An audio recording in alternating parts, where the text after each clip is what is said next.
ഒരു രാത്രി മദീന നഗരം മുഴുവൻ നിശബ്ദമായിരുന്നു. എല്ലാവരും ഉറക്കത്തിലായപ്പോൾ ഒരു മനുഷ്യൻ ശാന്തമായി വീട്ടിൽ നിന്നും പുറത്തിറങ്ങുന്നു. അവനൊരു സാധാരണ മനുഷ്യനല്ലായിരുന്നു. അവൻ ആ രാജ്യത്തിൻ്റെ ഭരണാധികാരി ഉമർ ഖലീഫ റളിയല്ലാഹു അൻഹു ആയിരുന്നു. പക്ഷേ ആ രാത്രിയിൽ അവൻ രാജാവല്ല, ജനങ്ങളുടെ അവസ്ഥ അറിയാൻ വേഷം മാറി ഇറങ്ങിയ ഒരു സാധാരണ മനുഷ്യൻ മാത്രമായിരുന്നു. നഗരത്തിൻ്റെ അതിരുകൾക്കരികിലൂടെ നടക്കുമ്പോൾ ഓരോ വീട്ടിലൂടെയും കണ്ണോടിക്കുന്നുണ്ടായിരുന്നു. അങ്ങനെ നഗരത്തിൻ്റെ അതിരുകൾക്കരികിലൂടെ നടക്കുന്ന സമയത്ത് അവനൊരു ആ വെളിച്ചം അവൻ്റെ ശ്രദ്ധ പിടിച്ചു. അവിടെ എന്താണ് നടക്കുന്നതെന്ന് ആലോചിച്ച് അവൻ മെല്ലെ ആ വീടിനു ലക്ഷ്യമാക്കി നടന്നു. അവിടെ കണ്ട കാഴ്ച അവൻ്റെ ഹൃദയം തകർത്തു.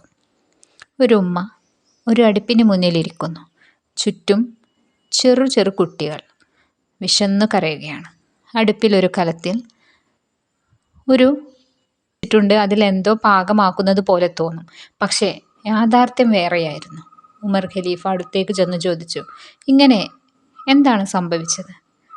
മക്കൾക്ക് കുറച്ച് നേരത്തിന് ഭക്ഷണം ഉണ്ടാക്കി കൊടുത്തൂടെ? എന്താ ഇത്ര വൈകാൻ കാരണം? കുട്ടികൾ കരയുന്നത് കാണുന്നില്ലേ? ആ അമ്മ കണ്ണീരോടെ പറഞ്ഞു, എൻ്റെ കുട്ടികൾ വിശന്നാണ് കരയുന്നത്. പാത്രത്തിൽ ഒന്നുമില്ല, വെള്ളം മാത്രമാണ് ഞാൻ ചൂടാക്കുന്നത്. അവർക്ക് തോന്നട്ടെ ഭക്ഷണം വരുന്നു എന്ന്. അങ്ങനെ അവർ ഉറങ്ങും. അങ്ങനെ അവരെ ഉറക്കാൻ വേണ്ടി മാത്രമാണ് ഞാനിത് ചെയ്തുകൊണ്ടിരിക്കുന്നത്. അവൾ പിന്നീട് ഒരു വാക്ക് പറഞ്ഞു. അതൊരു വാള് പോലെ ഉമർ റളിയല്ലാഹു അൻഹുവിൻ്റെ ഹൃദയത്തിൽ കുത്തി. നമ്മുടെ അവസ്ഥയൊന്നും അറിയാതെ നമ്മുടെ ഖലീഫ എവിടെയാണാവോ? അത് കേട്ടപ്പോൾ ഉമർ ഖലീഫയുടെ കണ്ണുകളിൽ കണ്ണീർ നിറഞ്ഞു. ഒരു സെക്കൻഡ് പോലും സമയം കളയാതെ അവൻ തിരിച്ചു ഓടി കൊട്ടാരത്തിൽ പോയി ഒരു ചാക്കിൽ ഗോതമ്പ് മാവും എണ്ണയും എടുത്തു. അത് ചുമക്കാൻ മറ്റൊരാൾ സഹായിക്കാമെന്ന് പറഞ്ഞപ്പോൾ ഉമർ റളിയല്ലാഹു അൻഹു പറഞ്ഞു, ഇത് ഞാൻ തന്നെ ചുമക്കും. കാരണം നാളെ ഒരു ദിവസം ഇതിന് ഞാൻ അള്ളാഹുവിനോട് ഉത്തരമിടേണ്ടി വരും. അവൻ ആ ചാക്ക് സ്വയം ചുമന്ന് വീണ്ടും ആ വീട്ടിലേക്ക് എത്തി. അവിടെ അവൻ തന്നെ അവൻ ആ ഉമ്മയെ ഭക്ഷണമുണ്ടാക്കാൻ സഹായിച്ചു.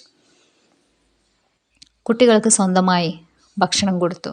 കുട്ടികളുടെ വിശപ്പ് തീർത്ത് ചിരിച്ച് അവർ ഉറങ്ങുന്നത് വരെ ഉമർ ഖലീഫ അവിടെ നിന്നു.